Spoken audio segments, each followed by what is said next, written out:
মৰমৰ ছাত্ৰ-ছাত্ৰীসকল আগৰ ভিডিঅ'টোত মই তোমালোকৰ মাইলেণ্ড নামৰ কবিতাটোৰ সম্পূৰ্ণ অসমীয়া ভাঙনি সহ আলোচনা কৰিলো আজিৰ এই ভিডিঅ'টোত এই কবিতাটোৰ সম্পূৰ্ণ এক্টিভিটিজখিনি আলোচনা কৰিম কোৱেশ্চন এনসাৰ যিমান আছে সকলোখিনি আলোচনা কৰিম গ্ৰামাৰ আলোচনা কৰিম সো ভিডিঅ'টো শেষলৈকে চাই থাকিবা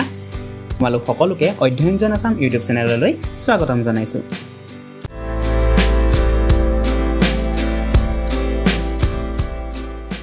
ছাত্ৰ-ছাত্ৰীসকল আজি আমি তোমালোকৰ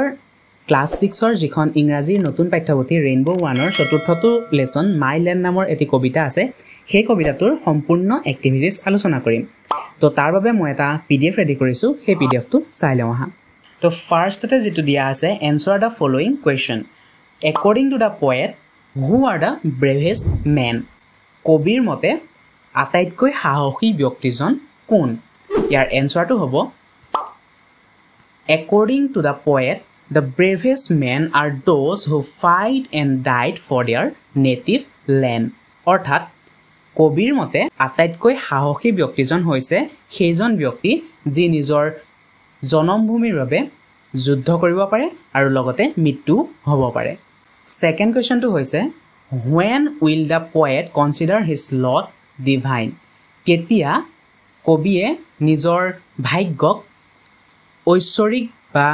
devotulya boli gyan kore to yar answer to hobo the poet will consider his lot divine if he can die to save his native land orthato hoise kobie nijor bhagyok oishorik ba devotulya boli tetia gyan kore যেতিয়া তেওঁ নিজৰ জনমভূমিৰ বাবে মৃত্যুবৰণ কৰিব পাৰে next কোৱেশ্চনটো হৈছে how do you know that the poet loves his country তুমি কেনেকৈ জানিলা যে কবিয়ে নিজৰ দেশখনক অতিকৈ ভাল পায় তো ইয়াৰ এনসাৰটো হ'ব we know that the poet loves his country because he is ready to die for it and praise its people and beauty অৰ্থাৎ কবিয়ে যে নিজৰ দেশখনক ভাল পায় হেতু কেনেকৈ জানিলো কাৰণ তেওঁ দেশৰ বাবে মৃত্যু হ'বলৈ বা দেশৰ বাবে শহীদ হ'বলৈ নিজকে ৰেডি কৰি ৰাখিছে নিজকে হাজু কৰি ৰাখিছে লগতে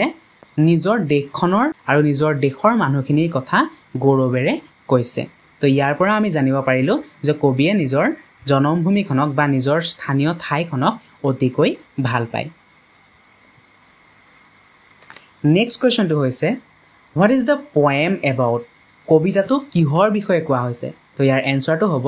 The poem is about the poet's deep love and respect for his native land. অৰ্থাৎ কবিতাটোত কবিৰ যি গভীৰ প্ৰেম দেশৰ নিজৰ দেশখনৰ প্ৰতি যি গভীৰ প্ৰেম আৰু সন্মান সেই কথা কবিতাটোত ক'ব বিচাৰিছে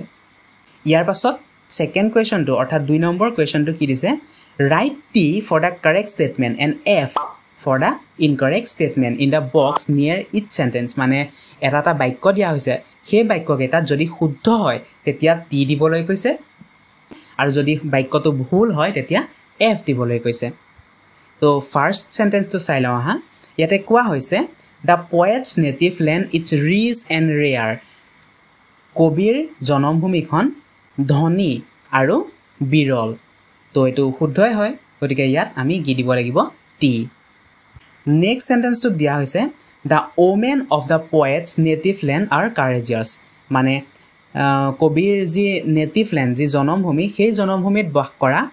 মহিলাসকল অতি সাহসী তো কবিয়ে যেহেতু কবিতাটোত কৈছে সাহসী বুলি সো এটো আমি টি দিব লাগিব অৰ্থাৎ ট্ৰু নেক্সট সেন্টেন্স to দিয়া হৈছে the poet is praise of the men and women of his native land কবিয়ে নিজৰ দেশখনৰ বা নিজৰ জনমভূমিখনৰ মানুহসকলৰ বিষয়ে গৌৰৱ অনুভৱ কৰিছে এটো নিশ্চয়কৈ শুদ্ধই হয় গতিকে আমি টি লিখিব লাগিব অৰ্থাৎ ট্ৰু নেক্সট সেন্টেন্সটো হৈছে the poet will die to save his native land unwillingly কবিয়ে নিজৰ দেশৰ বাবে ইচ্ছা নথকাকৈ মৰিব বিচাৰিছে তো এটো ভুল হয় তেওঁ ইচ্ছাকৃতভাৱে মৃত্যুবৰণ কৰিব বিচাৰিছে ইচ্ছা নথকাকৈ মৃত্যুবৰণ কৰিব বিচৰা নাই গতিকে আমি এটো কি দিব লাগিব এফ অৰ্থাৎ ফলস এটো ভুল কৈ দিয়া হৈছে নেক্সট বাক্যটো দিয়া হৈছে the poet does not love his native land কবিয়ে নিজৰ জনমভূমিখনক ভাল নাপায় হয় জানো কবিয়েটো ভাল নোপোৱা হতেন ইমানখিনি কথা নকলেই হেতেনে নহয় জানো তো এটো অশুদ্ধ গতিকে আমি কি দিব লাগিব f মানে false ঠিক আছে 3 নম্বৰ কোৱেশ্চনটো চাওঁ আহা ইয়াতে দিয়া হৈছে read the following explanation of the two stanzas of the poem given below identify and write the stanza number next to each explanation মানে ইয়াতে কি কোৱা হৈছে কিছুমান এক্সপ্লেনেশন দিয়া হৈছে তো সেই প্যাৰাগ্ৰাফটো পঢ়ি পেলাই তোমালোকে ক'ব লাগিব যে সেই এক্সপ্লেনেশনটো কোনটো স্টেঞ্জাত বৰ্ণনা কৰা হৈছে তো ইয়াতে দিয়া হৈছে দেখিছা the poet says that the men of his native land are braver than those of other land the women are courageous the poet will die willingly to save his native land and will consider his lot divine if that happens অৰ্থটো কি কৈছে কবিয়ে নিজৰ জনমভূমিখনৰ মানুহখিনিক কি কৈছে আন ভূমিৰ মানুহতকৈ সাহসী বুলি কৈছে কবিৰ জনমভূমিৰ মহিলাসকল যথেষ্ট সাহসী বুলি কৈছে কবিয়ে নিজে ইচ্ছাকৃতভাৱে নিজৰ জনমভূমিক ৰক্ষা কৰিবলৈ মৃত্যুবৰণ কৰিব বিচাৰে আৰু সেই মৃত্যুক কি বুলি কৈছে দেৱতুল্য বুলি গণ্য কৰিছে তো এইটো কোনটো স্টেঞ্জাত কোৱা হৈছে এইটো সেকেন্ড স্টেঞ্জাত কোৱা হৈছে ইয়াৰ এনসাৰটো হ'ব স্টেঞ্জা 2 নেক্সট স্টেঞ্জাটো চাওঁ আহা ইয়াতে দিয়া হৈছে the poet is all praise for his native land he says that his native land is rich and rare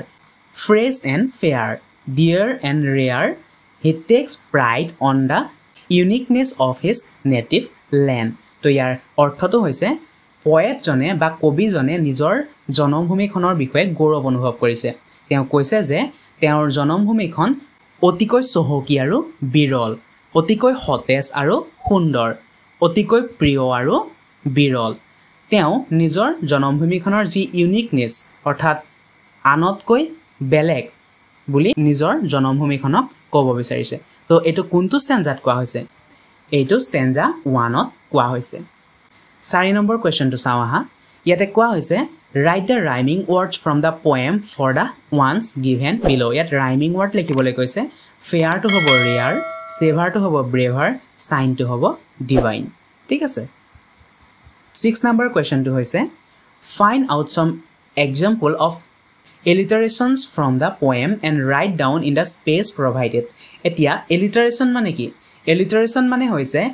একে ধৰণৰ উচ্চাৰণ হোৱা বা একে বৰ্ণ বিশিষ্ট শব্দসমূহ দেখিছা ইয়াতে rich and rare r আছে দেখিছানে rich and rare fresh and fair এইটো অলপ ভুল হৈ আছে এটো নেলিখিবা তোমালোকে লিখিবা rich and rare fresh and fair বুজি পালা alliteration মানে কি যেতিয়া বৰ্ণ কেইটা একে থাকিব প্ৰথম বৰ্ণটো r আছে দ্বিতীয় বৰ্ণটো r আছে দেখিছা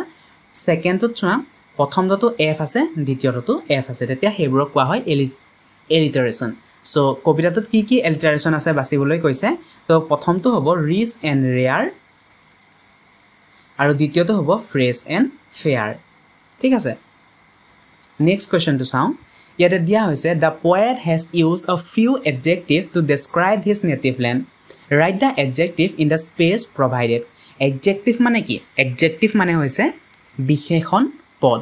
তোমালোকে পাৰ্ট অফ স্পিচ দি সকলে জানা কি কি আছিল noun pronoun verb adverb adjective preposition conjunction interjection হয় না তো এইখিনি যদি জানা বহুত ভাল কথা যদি না জানা তেতিয়া কমেন্ট কৰা মই তোমালোকৰ বাবে গ্ৰামাৰ সিৰিজ লৈ আনিম তো গ্ৰামাৰ সিৰিজত তোমালোকক অতি সুন্দৰকৈ সেই পাৰ্ট অফ স্পিচ সমূহ বুজাবলৈ ট্ৰাই কৰিম ঠিক আছে তাৰ বাবে তোমালোকে কি কৰিবা এই চেনেলটো সাবস্ক্ৰাইব কৰি লোৱা আৰু কাষতে যেটো বেল আইকন আছে সেই বেল আইকনটো অন কৰি দিয়া তো ইয়াতে কি কৈছে যে কবিতাটোত কিছুমান এডজেক্টিভ দিয়া হৈছে তো সেই গুণবাচক শব্দসমূহ সেই বিশেষণ পদসমূহ বা এডজেক্টিভসমূহ বাছি পেলাই তোমালোকক লিখিবলৈ কৈছে তো ইয়াতে মই তোমালোকক দিয়ে দিছো ফাৰ্স্ট দিছো ৰিচ মানে চহকী ৰেয়াৰ মানে বিৰল ফ্ৰেছ মানে সতেজ ফেয়াৰ মানে অতিকৈ ভাল সুন্দৰ ডিয়াৰ মানে মৰমৰ ব্ৰেভ মানে সাহসী courageous মানে সাহসী divine মানে দেৱতুল্য তো এইকেইটা হ'ব adjective ঠিক আছে now write a few sentences using the words you have listed about describe the poet's native land তো কিছুমান বাক্য বনাবলৈ কৈছে এটা ফাৰ্স্ট বাক্যটো হৈছে the poet's native land is rich and rare second বাক্যটো হৈছে it is fresh and fair full of natural beauty The people of his lands are brave and courageous. The poet feels that it is a divine blessing to be born in such a land.